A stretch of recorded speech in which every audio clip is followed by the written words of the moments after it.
Are you good or are you bad? Most of us are a combination of the two, and where each version of us emerges is highly dependent upon who we're interacting with. Whether or not we're nice to someone is whether or not our minds have defined a person to be the same as us or different from us. Even our language is used to identify our sense of belonging or separation. Mark Pagel is an evolutionary biologist, and he said in an interview in the podcast TED Radio Hour that as soon as someone opens their mouth and we hear their accent, we start to place them.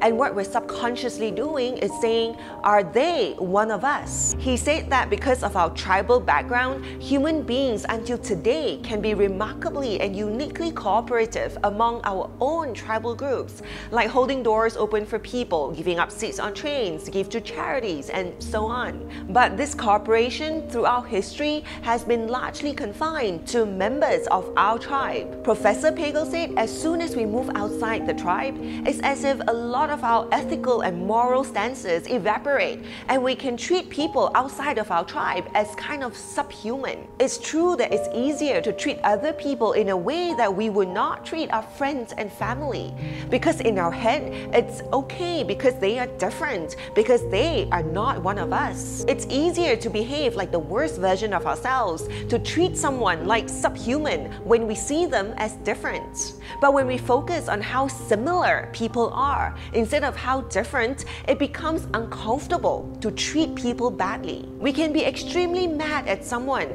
but the moment our mind sees them as a person and not merely the enemy, but a walking, talking, breathing person, our perspective shifts. We may still be upset with them and the situation hasn't changed, but our reaction towards the person will be different. We all have a choice as to how we see the world and how we view people of different ethnicity, race, religion, culture, languages, accents. Choose to see what ties us together, our humanity, instead of what sets us apart. And it really helps us be less judgmental, less easily upset, and it becomes so much easier to be happy always.